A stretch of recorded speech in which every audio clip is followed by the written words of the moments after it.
Now, the stove is hot, so be careful please. Right. So basically we're sitting in what is known as the boatman's cabin. In general, this was where the family lived.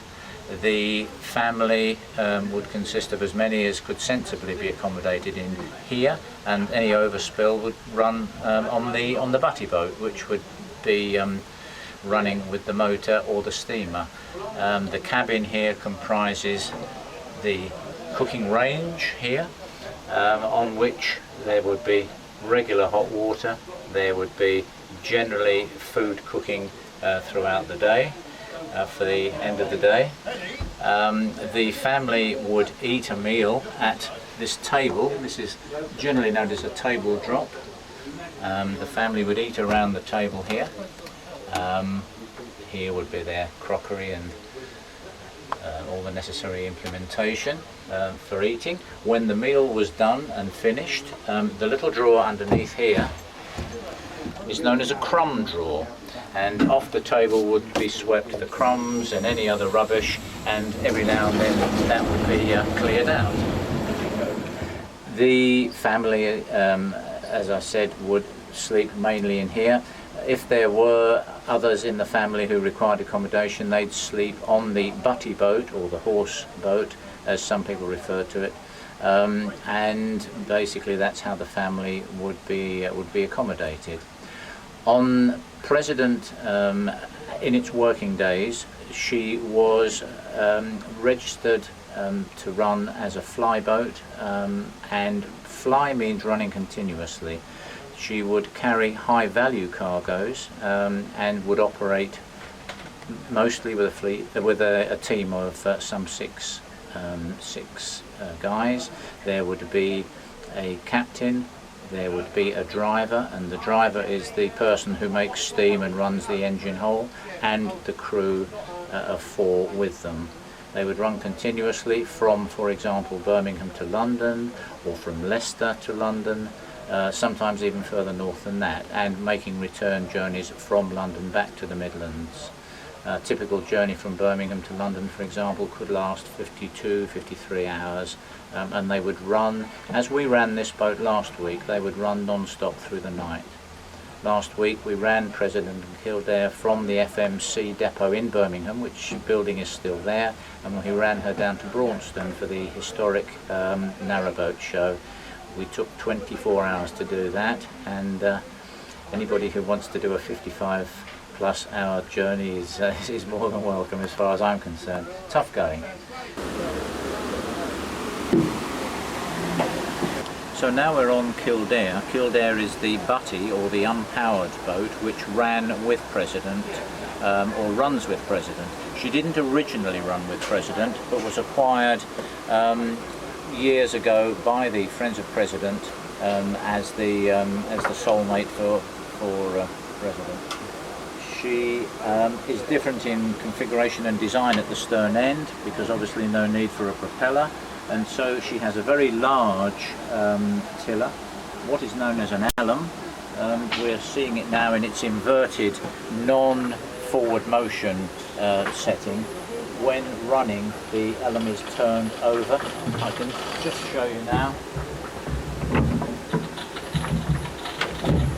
She would run in this position and the boat person, when the boat were moored or perhaps in a lock, would take the element out, as I've just done, place it on the cabin roof or invert it to keep it out of the way. This here, it was always known as the ticket drawer, and it was in this drawer that the captain would put his orders and his tickets for the loads they were carrying or permissions to carry on a particular piece of waterway. That's the ticket drawer. The arrangements for cooking and for eating and in fact for sleeping as well.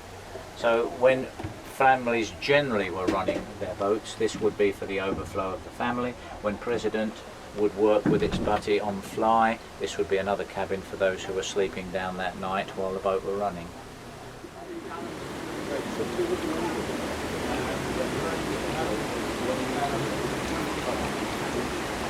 Obviously the driver of the boat works to instructions from the steerer. The steerer sets the pace, the steerer basically controls what is happening with the boat, or the boats I should say, because either breasted or singled out, the driver needs to know whether it's ahead, whether it's reverse, whether it's engine stop, whatever instruction he is given from the steerer is given in the form of a bell, a series of bell instructions, and this is the bell cord where known to the steerer, known to the driver, he will know whether he's ahead, in reverse, engine stop, whichever command is given on this bell cord.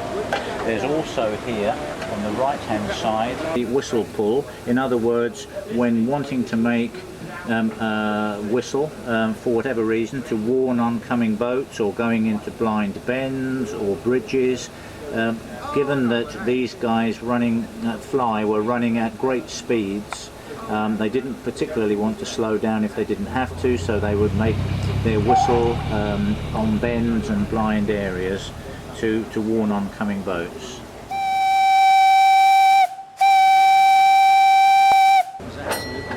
Yeah. And that's where your pull and your stop comes. It all comes from where you were.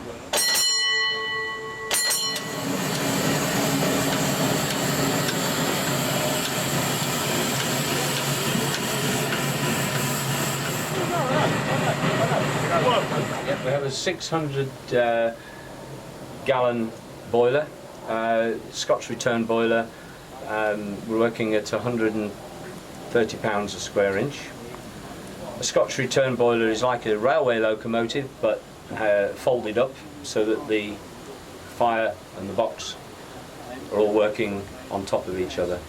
And the fire, it runs on steam coal, which is high calorific coal with a low sulfur content, but with a fair ash content to help protect the boiler. The steam that's produced from the boiler comes off and comes into main valve area for running the engine, and the engine in President is a Sisson's 1950s build of a 1920s design, single cylinder, 7-inch bore, 12-inch stroke, producing 15 horsepower at 150 revs a minute. It's connected to a propeller which is 22 inches diameter with a 44-inch pitch and shifts a lot of water.